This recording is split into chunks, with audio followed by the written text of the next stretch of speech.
지금 미국은요 세계 유일의 초강대국입니다. G2에서 중국까지 언급을 하지만 미국과 중국은 비교 자체가 되지를 않아요. 패권 경쟁이 붙었죠. 어떤 학자들은 이건 패권 경쟁이 아니다라고 다르게 해석하기도 하지만 그래도 대다수의 사람들은 패권 경쟁으로 인식을 해서 말하니까 저도 그렇게 이야기를 할게요. 이 무역 전쟁, 이 경제 전쟁이 벌어지면서 중국이 지금 굉장히 어려워요. 게임 자체가 되지를 않아요. 이러면 이 미국은요 다양한 인종들이 있어요. 다양한 사상과 문화가 공존을 합니다. 그래서 멜트팟, 용광로라는 말을 써요. 용광로 속에 들어가서 녹아져서 하나를 이뤄내는 거죠. 하나의 미국이라는 의식이 뚜렷합니다. 자, 미국에 당이 두 개가 있죠. 하나는 공화당, 하나는 민주당. 빡 터지게 싸워요. 어느 나라나 똑같아요. 그런데요 우리나라보다는 수준이 있다고 저는 판단이 되어져요. 왜냐면요 국가적인 사안이 딱 결부가 되면요 공화당, 민주당이 똘똘똘똘 뭉쳐요. 우리 대한민국은 안 됩니다. 이게 중국 관련해서 정책 나올 때요 민주당이고 공화당이고 상관없어요. 그냥 똘똘똘똘 뭉쳐가지고 뭔가 결정을 내려요. 이런 모습은 참 부럽다라고 생각이 되어집니다. 근데 이렇게 하나의 미국이라는 인식 그리고 자부심이 강했었는데요 초창기 미국에는 이런 개념이 없어요. 각 주들마다 사고가 달라요. 하나의 미국이라는 개념이 없어요. 종교적인 면에서도 갈등이 있어요. 개신교가 주류이긴 한데 북부는 청교도, 남부는 국교도. 그래서 서로 갈등까지 있는 상황입니다.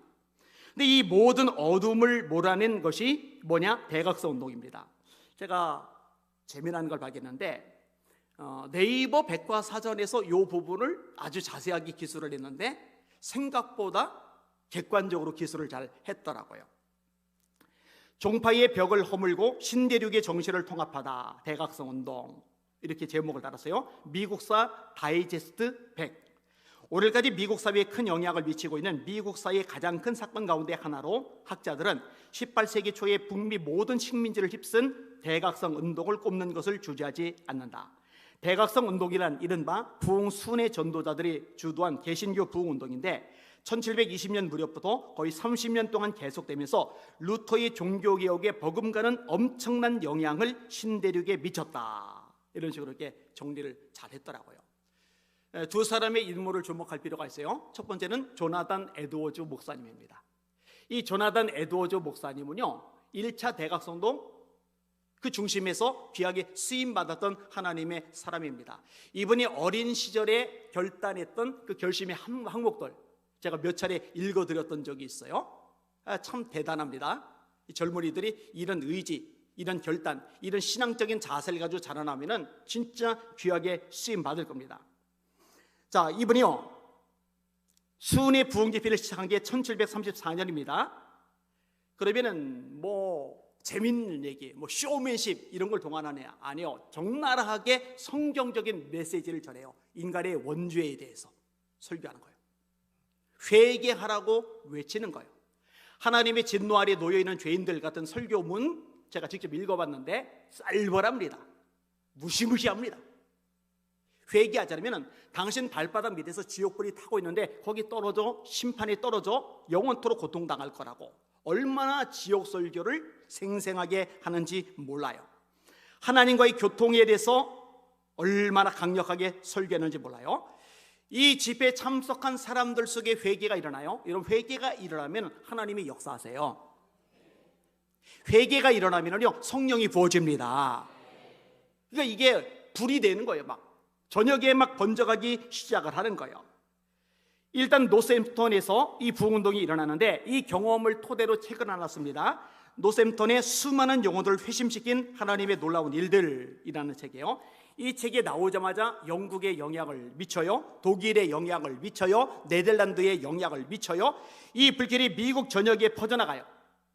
그래서요 미국에서 가장 유명한 목사님이래요. 가장 영향력 있는 목사님이래요. 그런데요 이 정도쯤 되면은 은근히 교만이 틈타면서 내가 이 미국의 최고 목사지 이럴 만한데요 이 모든 것들 영광을 싹 뒤로 하고서 시골로 가서 버림받은 원주민들 관심 밖에 떨어져 있는 원주민들에게 복음을 전해요.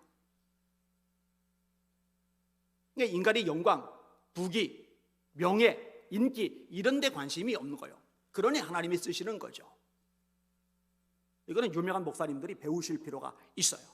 근데 하나님이 그걸 내버려 두지 않으세요. 원주민들과 부딪히면서 복음을 전하느라고 삶을 쏟아붓고 있는데 프린스턴 대학교의 총장으로 청빙을 받아서 또 귀한 역할들을 감당해 나가게 됩니다. 그 다음에 또 하나의 인물은요, 화이트필드입니다. 휘필드라고 일컬어지는 인물이죠. 이분이 서비나주에서 조나단 에드워즈 목사님의 책을 읽어요. 그리고 불이 붙어요. 1739년 필라델피아를 시작으로 전국을 도는 수운의 부흥 집회에 나서는데요, 역사가 어마어마합니다. 한 분은요, 집회를요 73일간 이어가요. 한 곳에 사는 건 아니고 다니면서 집회가 73일간이나 이어지는데 800마일을 여행하면서 130여의 부흥회를 이끌기도 합니다. 이분이 얼마나 막 소리 질러가며 설교를 하는데 이 설교 목소리가 큰지요, 야외, 지금 스피커 마이크 이 시설도 안 되는 야외에서 2천여 명이 모인 회중들의 영혼을 뒤집어 엎을 만큼, 소리가 그들에게 들릴 만큼 강력하게 설교를 해요. 여러분, 이 운동이요 미국에 큰 영향을 미쳐요. 자, 백과사전 내용을 뒷부분 읽어드릴게요. 이 운동은 미국의 정신세계와 역사 전반에 지울 수 없는 영향을 남겼다. 이전까지 각 식민지들 간에는 별다른 유대감이 없었고, 심지어 각 종파, 특히 남부의 국교도와 북부의 청교도 사이에는 미미한 적대감마저 있었는데, 대각성 운동은 이런 벽을 단숨에 허물어버리고 식민지들 간에 뚜렷한 정신적 통합을 일구어냈다. 이 구절, 이게 기독교 문서가 아니에요. 일반 백과사전이에요. 이 대각성 운동은 이런 벽을 단숨에 허물어버렸다. 여러분, 한 나라 안에 이념과 사상이 달라가지고 가치관과 종교 철학이 달라가지고 갈등하는 이 구조, 이 벽이 얼마나 높은지 우리는 알아요. 이 어마어마한 벽을 단번에 무너뜨릴 만큼 강력한 성령의 역사, 할렐루야! 이게 우리나라에도 필요한 거죠. 조금 더 읽을게요. 대각성 운동은 미국의 교육 제도에도 많은 영향을 미쳤다. 뉴저지 프린스턴 대학, 다트머스 대학, 로드 아일랜드 대학, 지금 이제 브라운 대학이죠. 세계 명문 대학입니다. 킹스 칼리지 대학, 오늘날의 칼럼비아 대학입니다. 퀸스 칼리지 대학, 오늘날의 리트거스 대학입니다. 이 대학들이 대부흥 운동이 휩쓸면서 세워진 대학들입니다. 그러니까요, 시대가 어둡다, 너무너무 깜깜하다, 그게 중요한 게 아니라 교회가 교회답지 못한 것, 여기서 벗어나서 교회가 교회다워지는 것, 이게 본질인 것 깨달으시기를 주님의 이름으로 축원합니다.